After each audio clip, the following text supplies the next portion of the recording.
दोस्तों, सबसे पहले सब्सक्राइब करें, नोटिफिकेशन बेल दबाएं और सबसे पहले वाली ऑप्शन ऑल करें, जिससे हमारी आने वाली नई वीडियो की नोटिफिकेशन आपको फ़ौरन मिल जाएगी। जय श्री राम भक्तों। दोस्तों, हमने जो वीडियो में प्रश्न पूछा था कि राजा सगर के पुत्रों को किसने श्राप दिया था, तो उसका उत्तर है कपिल मुनि जी ने। चलिए आज की कथा श्रवण करते हैं। आज की कथा है चतुर ब्राह्मण और एक क्रूर महाजन। आइए कथा श्रवण करें। बहुत समय पहले की बात है। किसी गांव में एक महाजन रहता था। वह बहुत ही क्रूर था। उसका सूदखोरी का धंधा खूब चल रहा था। खूबी यह थी कि कर्ज देने में आनाकानी नहीं करता था, किंतु सूद की दर तो ऊंची थी ही और मजबूरी का भरपूर अनुचित लाभ उठाने से भी वह बाज नहीं आता था। कर्ज वसूली में वह दया माया नाम की हर चीज को भूल जाता था। मरता क्या ना करता, लोगों की विपत्ति में वही एक आशा की किरण दिखता था। एक बार उसी गांव के ब्राह्मण को 2000 रुपयों की सख्त जरूरत पड़ी। उन्हें भी अंततः उसी से कर्ज लेना पड़ा। ब्राह्मण बीच बीच में सूद चुकाते जाते थे, फिर भी मूलधन सहित सूद 20,000 से अधिक हो गया। महाजन के बार बार तगादे पर भी मूल नहीं चुका पा रहे थे। इसी बीच महाजन के बेटे का विवाह भी ठीक हो गया। वह 2 सप्ताह के अंदर सारे रुपए सधा देने की धमकी देकर चला गया। ब्राह्मण को रुपए का जुगाड़ नहीं हो पाया, इसलिए नहीं दे सके। वह गायों को लेकर चरागाह में गए थे। महाजन खोजते खोजते वहां भी पहुंच गया।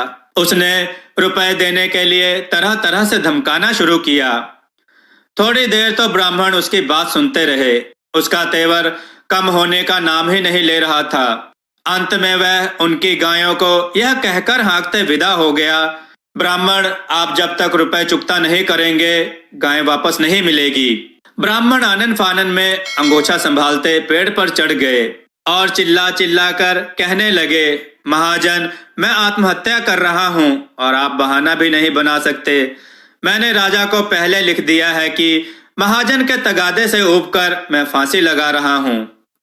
महाजन डर गया और हाथ जोड़कर कहने लगा, ब्राह्मण देव, उतर आइए, फांसी मत लगाइए, मैं 1000 रुपए माफ कर देता हूं। ब्राह्मण ने असमर्थता प्रकट करते हुए कहा, नहीं महाजन, मैं शेष रुपए कहां से दे पाऊंगा। उसने झुंझलाते हुए कहा, जाइए, मैंने आधे रुपए माफ कर दिए।